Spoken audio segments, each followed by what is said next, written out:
কিছু গুরুত্বপূর্ণ নয়, ওরা ভবিষ্যতে দিশা খুঁজে পেতে চাইছেন, তো তাতে আমাকে জিজ্ঞেস করছেন যে কি করা দরকার। কিন্তু এখন যা অবস্থা হয়ে আছে তাতে এতো সবই সুপ্রিম কোর্টের হাতে।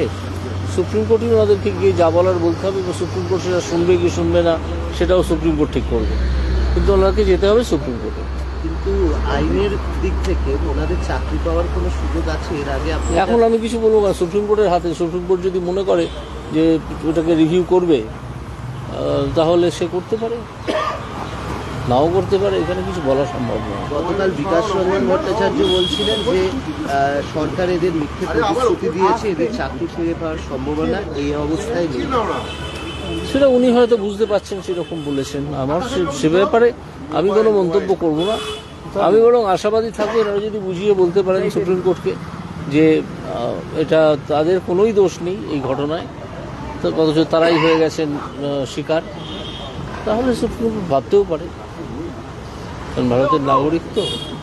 কিন্তু আগের বারে আপনি বলেছিলেন সরকার যদি কমিটি করে আপনি থাকতে আছেন, যদি সমস্ত সরকার সরকার তো কমিটির দিকে গেলই না। সরকার তো সেদিন শিক্ষকদের লাঠি এইসব মারলো, সেই জন্য আমরা গেলাম না তার কাছে।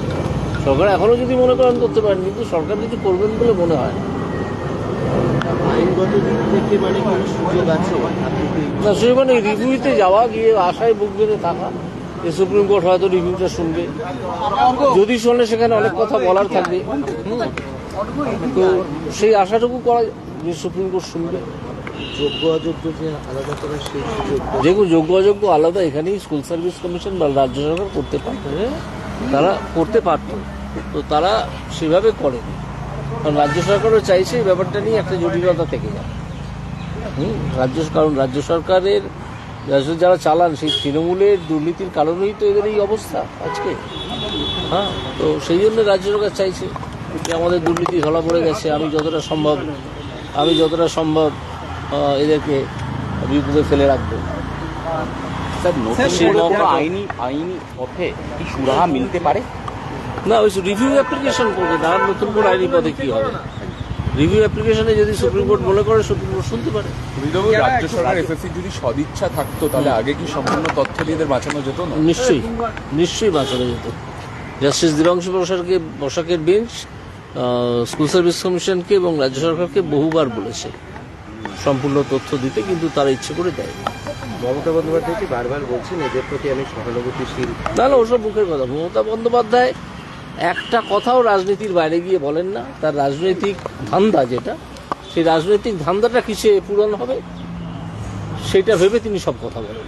আপনারা মমতা বন্দ্যোপাধ্যায়কে চেনেন, আমার চেয়েও ভালো চেনেন, আপনারা তো অনেক কভার টভার করেন। সুতরাং মমতা বন্দ্যোপাধ্যায়ের একটা কথাও বিশ্বাস করার মতো নয়। যে গ্রুপ সিডি ক্যান্ডিডেট যাদেরকে কোর্ট টার্মিনেট করে দিল, তারপরে উনি ওদেরকে ভাতা দিচ্ছেন, এটা কি আইনের চোখে বেআইনি? সেটা আমি এক্ষুনি বলতে পারবো না, কি টাকা থেকে দিচ্ছেন, কোন ফান্ড থেকে দিচ্ছেন। যদি দেখা যায় যে সেখান থেকে দেওয়া সম্ভব তাহলে ঠিক আছে, অসুবিধা নেই, কিন্তু কতদিন দেবেন, তাই না? এটাও একটা প্রশ্ন। দেখা যাক কতদিন উনি দিতে পারেন এগুলো। মানে এখন তাহলে রিভিউটার ওপরেই সব কিছু, রিভিউয়ের ওপরে সব কিছু। সরকারের কোনো রিভিউ না, আমি এনাদেরকে বলেছি রিভিউ করতে, এনারাও সেরকম কথাই বলছিলেন যে রিভিউ করে কোনো লাভ হবে কিনা আমরা কেউ জানি না, কিন্তু রিভিউ করার কোনো উপায়ও নেই। মানে ওনারা আলাদা রিভিউ পিটিশনে যেতে পারে? হ্যাঁ, যেতে পারে। সেক্ষেত্রে ওনারা মানে কি বক্তব্যের উপর যাবেন এই সেটা ওনারা ঠিক করবেন, ওনাদের যে অ্যাডভোকেট অ্যাপিয়ার করবেন তিনি ঠিক করবেন যে কী বললে ঠিক হয়। মানে সেক্ষেত্রে আমি তো কোনো মতামত চাপিয়ে দিতে পারবো না। তো আমার মোটামুটি এই, আর তো কিছু বলার নেই। আপনারা তো জানেন, আমরা বিজেপি, সিপিএম, কংগ্রেস সব রাজনৈতিক দলের অফিসে গিয়েছি। আমরা পথ খুঁজছি কিভাবে এই অবস্থায় সব যোগ্যদের চাকরি বাঁচানো যায়। আমরা গতকাল বিকাশ রঞ্জন ভট্টাচার্য আইনজীবীর কাছেও গিয়েছিলাম, আজকে এসেছি প্রখ্যাত আইনজ্ঞ প্রাক্তন বিচারপতি মাননীয় অভিজিৎ গাঙ্গুলি স্যারের বাড়িতে। দীর্ঘ আলোচনা হয়েছে, আপনারা সঙ্গ দিয়েছেন, আপনাদের সংগ্রামী অভিনন্দন। আমরা এখন সুপ্রিম কোর্টে মামলা লড়তে পারি কিনা, কিভাবে চাকরি বাঁচানো যাবে, স্যারের সাথে সেই বিষয় নিয়ে আলোচনা হয়েছে। সব বিষয় বলার প্রয়োজন নেই, তবে কারা দুর্নীতির সুবিধা পেয়ে চাকরি নিল আর কারা নিল না। ওএমআর এর মিরর ইমেজের কপি, সেই কপি পাবলিক ডোমেনে প্রকাশ করার দাবিতে রাস্তার লড়াইয়ে আমরা প্রকৃত অর্থে অনশনকারীদের পক্ষে আমরা লড়ব, বুক চিতিয়ে চোয়াল শক্ত করে লড়ব, সুপ্রিম কোর্টেও আমরা লড়ব। আগামী কালের মধ্যেই আমরা এই মামলা ফাইল করার চেষ্টা করছি যে ওএমআর এর মিরর ইমেজের কপি। এবং রাজ্য সরকার একটি বিশেষ কথা হচ্ছে, দেখুন যারা সুপ্রিম কোর্ট বলেছে দুর্নীতির সুবিধা পেয়ে যারা চাকরি নিয়েছে, র্যাঙ্ক জাম্প আরও অনেক প্যারামিটার রয়েছে, তাদেরকে অযোগ্য মানে অযোগ্য সুপ্রিম কোর্ট বলছে। রাজ্য সরকারকে বলছে আপনারা মাস্ট বি টার্মিনেট। তাদেরকে টার্মিনেট না করে আবারও ভোটের আগে পরীক্ষার নামে কোটি কোটি টাকা তোলার বন্দোবস্ত করে ফেলেছে। আমরা রুখে দেব।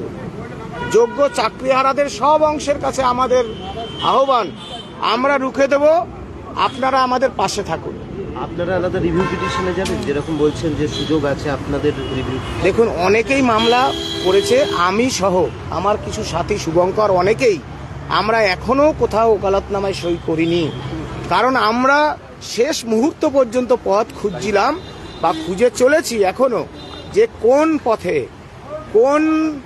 এখন সুপ্রিম কোর্টের মামলা চলছে, সুতরাং আইনের মাধ্যমেই আপনাদের এই মামলা জিততে হবে। পাশাপাশি রাস্তার লড়াই, প্রকৃত লড়াই, সেই লড়াই ছাড়া এই স্বৈরাচারী চোর দুর্নীতিগ্রস্ত রাজ্য সরকারের বিরুদ্ধে আপনারা লড়ে পেরে উঠবেন না। সুতরাং কোর্টের লড়াইয়ের জন্য যে আইনগত যে দিক, সে বিশিষ্ট আইনজীবী বিকাশ রঞ্জন ভট্টাচার্য হোক আর প্রখ্যাত আইনজ্ঞ মাননীয় প্রাক্তন বিচারপতি অভিজিৎ গঙ্গোপাধ্যায় স্যারের সাথে আমাদের যে দীর্ঘ আলোচনা, তাতে আমরা যে সিদ্ধান্তে এসেছি সবটা বলার প্রয়োজন নেই।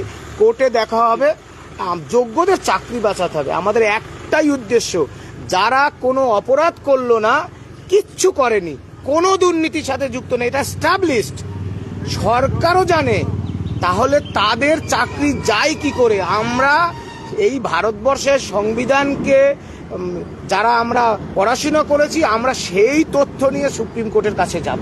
বিকাশবাবু যে কালকে বললেন যে তোমার মিথ্যে প্রতিশ্রুতি দিচ্ছে সরকার চাকরি বাঁচানোর ক্ষেত্রে, আজকে এখান থেকে কোনো আশ্বাস পেলেন? দেখুন, বিকাশ রঞ্জন ভট্টাচার্য তিনি একজন বিশিষ্ট আইনজীবী, তিনি আইনের ভাষা বলবেন, তিনি আইনজীবীদের ভাষা বলবেন, সেটা তার বক্তব্য। সেই বক্তব্য নিয়ে আমার টিপ্পণী করার অধিকার নেই, আমি করবো না। আমরা যা বোঝার, যা তথ্য নেবার জন্য, যে তথ্য অন্বেষণের জন্য আমরা যাচ্ছি, সবার কাছে যাচ্ছি, সেটা আমরা নিয়েছি, সেটা সুপ্রিম কোর্টে আমাদের মামলায় প্রতিফলিত হবে।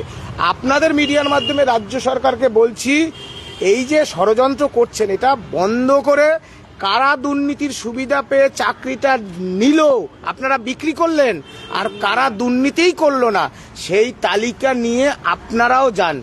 লড়াই বাঁধবে, সংঘাত বাঁধবে, আমরা প্রস্তুত। Thank you.